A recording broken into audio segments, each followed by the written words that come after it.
প্রিয় ছাত্রছাত্রীরা, আশা করি তোমরা সকলে ভালো আছো। আগের ক্লাসে আমরা চতুর্থ শ্রেণীর পড়া যত পর্যন্ত আলোচনা করেছিলাম, আজ তারপর থেকে আলোচনা শুরু করব। যদি তোমরা আগের ক্লাস না দেখে থাকো, তাহলে ভিডিও ডেসক্রিপশনে আগের ক্লাসের লিংক দেওয়া আছে, সেটা দেখে নিও। তাহলে চলো আজকের ক্লাস শুরু করি। এবারে দেখো কি বলছে বলছে ম্যাজিক দেখি। মানে কি? এর মানে হলো, দেখো কি বলছে, আজ আমাদের বাড়িতে খুব আনন্দ। আমার দুই পিসি, দুই মাসি, কাকা, জেঠু, মামা মিলে মোট 25 জন আমাদের বাড়িতে এসেছে। বিকেলবেলা মামা বলল ম্যাজিক দেখাবে, তাই আমরা সবাই ছাদে জড়ো হয়েছি। আমরা মোট 24 জন ম্যাজিক দেখতে বসেছি, কারণ 25 জন জড়ো হয়েছি, মামা ম্যাজিক দেখাবেন, তাহলে 24 জন ম্যাজিক দেখতে বসেছি। প্রথমে মামা প্রত্যেকের হাতে 14টি করে রঙিন কাগজ দিতে চাইল। আমাদের মোট কতগুলো রঙিন কাগজ জোগাড় করতে হবে দেখি। একজনকে দিতে হবে 14টি রঙিন কাগজ, তাহলে 24 জনকে দিতে হবে 24 গুণ 14টি। 24 জনকে দিতে হবে 24 গুণ 14টি। এবার ফলটা এখানে বসাবো, তার আগে এখানে গুণটা দেখো খানিকটা করে দিয়েছে, খানিকটা আমাদের করতে হবে। কিরকম দেখো, 24 গুণ 14 কি করেছে, প্রথমে এই লাইনে করতে হবে 24 গুণ 4, ঠিক আছে? তাহলে দেখো 4 4-এ 16-র 6, 16-র 6 হাতে 1, 4 দুগুণে 8 আর 1-এ 9, ঠিক আছে? এবার পরের লাইনে 24 গুণ 10, 24 গুণ 10 কত হয়? 240, 24-এর পাশে একটা শূন্য, 240। এবার এই দুটোকে যোগ করতে হবে 96 আর 240। দেখি 6 আর 0-এ 6, দেখি 9 আর 4-এ 13, 13-র 3 হাতে 1, 2 আর 1-এ 3। তাহলে দেখো মোট রঙিন কাগজ লাগবে 336টি। এখানে লিখে দাও 336। বোঝা গেল? এবারে দেখো কি বলছে, তাই 336টি রঙিন কাগজ জোগাড় করতে হবে। লিখে দিলে হয়ে গেল। এবার দেখো কি বলছে, দিদা প্রত্যেকের জন্য আলুর বড়া তৈরি করলেন। আলুর বড়া খেতে আমাদের খুব ভালো লাগে, তাই আমরা যারা ম্যাজিক দেখছিলাম প্রত্যেকের জন্য 12টি করে তৈরি করলেন। ঠিক আছে? তাহলে যারা ম্যাজিক দেখছিলাম, কতজন ম্যাজিক দেখছিলাম? 24 জন। তাহলে প্রত্যেকের জন্য 12টি করে, তাহলে 24 জনের জন্য। তাই আমাদের জন্য মোট আলুর বড়া তৈরি করলেন 24 গুণ 12। 24 গুণ 12 কত হবে দেখো, এখানে 24 লেখো, এখানে 12 লেখো। দেখো তাহলে এখানে কি হবে, প্রথমে 24কে 2 দিয়ে গুণ হবে, আর এখানে 24কে 10 দিয়ে গুণ হবে। 24কে 2 দিয়ে গুণ করলে 4 দুগুণে 8, আর 2 দুগুণে 4, 48, আর 24 10-এ 240, 8 আর 0-এ 8, 4 আর 4-এ 8, আর 2 288। দেখো তাহলে আমাদের জন্য আলুর বড়া তৈরি হলো 288টি। বোঝা গেল? এমন করে আমরা গুণগুলো করব। দেখো এখন দেখো কি বলছে, 1 নম্বর অঙ্কটা, মালদা জেলার রফিকুল আমের ঝুড়ি তৈরি করেছেন। প্রতিটি ঝুড়িতে 18টি করে ফজলি আম 32টি ঝুড়িতে রাখলেন। তিনি মোট কতগুলি আম ঝুড়িতে রাখলেন দেখি। তাহলে একটি ঝুড়িতে রাখলেন 18টি আম, একটি ঝুড়িতে রাখলেন 18টি আম। 32টি ঝুড়িতে তাহলে কতটি রাখবেন? 32 গুণ 18টি আম। তাহলে এমন করে গুণ করতে হবে আমাদের।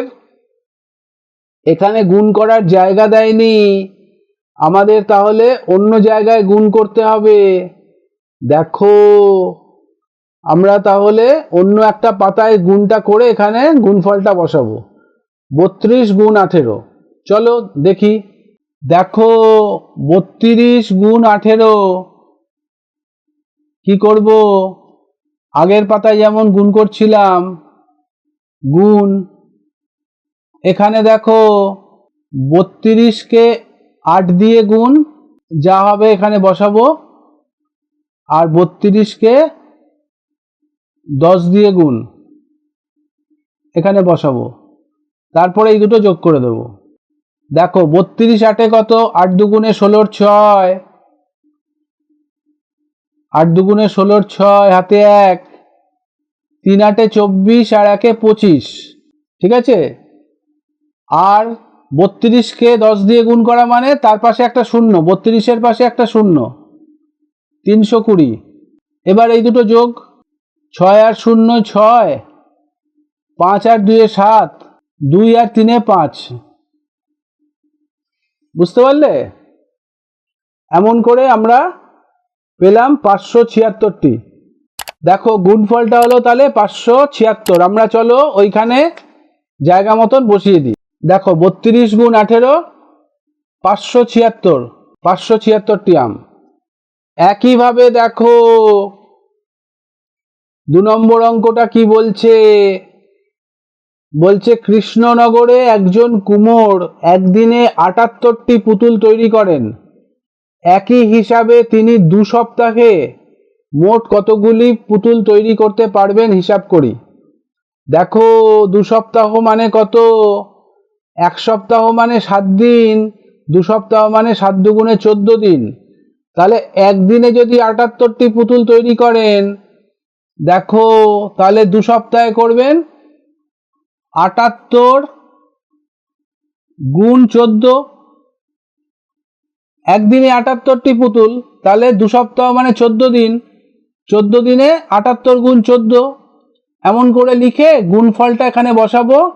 আর আমরা গুণটা অন্য জায়গায় করব। 78 গুণ 14 চলো করি অন্য জায়গায়। 78 গুণ 14, দেখো এখানে আমরা 78 গুণ 4 করব, ফলটা এখানে বসাবো। আর 78 গুণ 10 করব, ফলটা এখানে বসাবো, তারপরে দুটোকে যোগ করে দেবো। 78 গুণ 4, দেখো 4 আসতে 32, 32-এর 2, হাতে রইল 3, তারপরে 4 7 28 আর 3 31। এবারে দেখো 78কে 10 দিয়ে গুণ মানে হচ্ছে 780, দুটোকে যোগ করো, দেখো কি হচ্ছে, 0 আর 2 2, 8 আর 1 9, 7 আর 3 10, 1092টি পুতুল তাহলে 14 দিনে করতে পারবে। বোঝা গেল? এমন করে করতে হবে। চলো লিখে দিই 1092 উত্তর। 78কে 14 দিয়ে 1092টি পুতুল তাহলে 2 সপ্তাহে করতে পারবেন সেই কুমোরটি কৃষ্ণনগরে। এবারে দেখো 3 নম্বর অঙ্কটায় কি বলছে, পুরুলিয়া জেলার এক মেলায় একজন কাপড়ের ব্যাগ বিক্রি করছেন। একটি ব্যাগ 95 টাকায় বিক্রি করছেন। প্রথম দিন 18টি ব্যাগ একই দামে বিক্রি করে তিনি কত টাকা পেলেন হিসাব করি।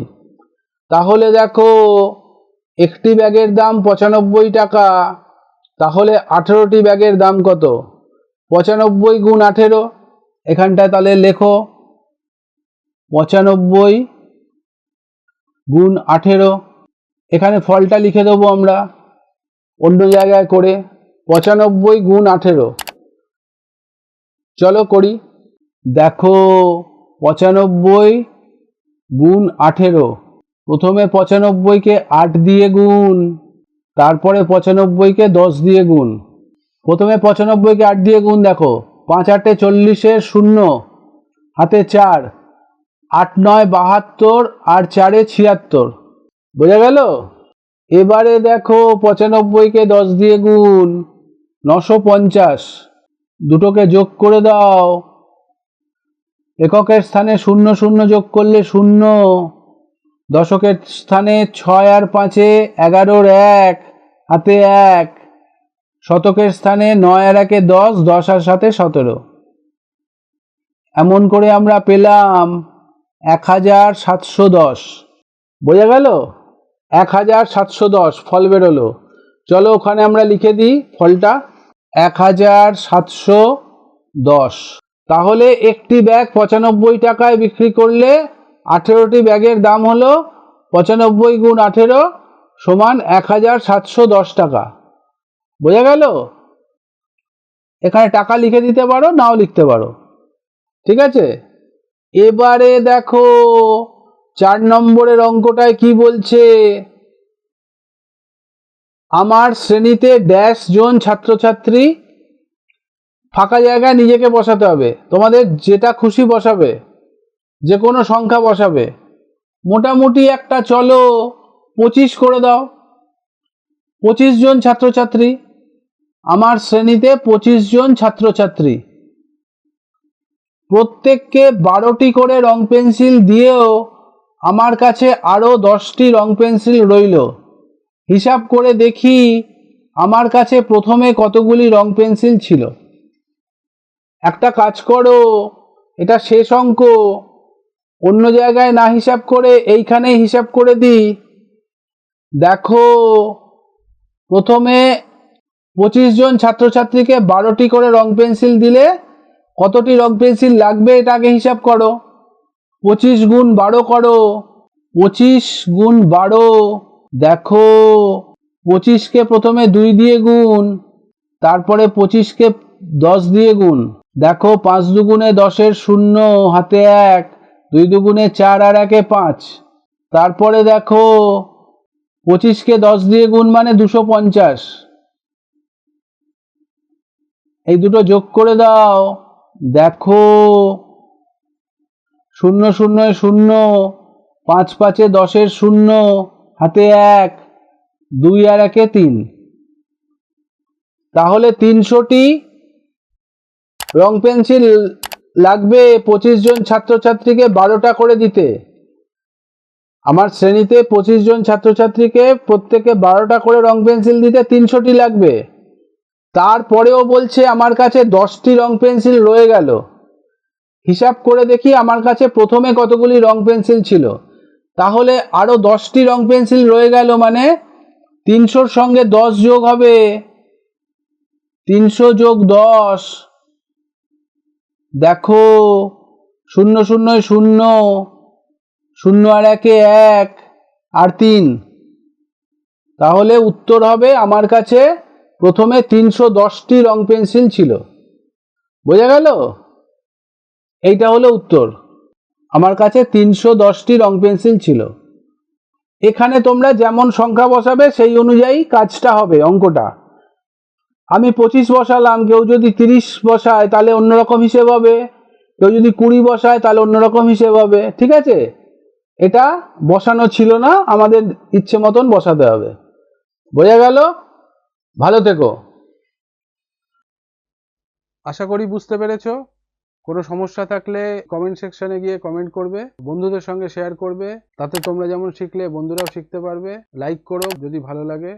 আর এই সিরিজের পরবর্তী ভিডিও সবার আগে পাওয়ার জন্য চ্যানেলটা সাবস্ক্রাইব করে দিও। সবাই ভালো থেকো, সুস্থ থেকো। টাটা।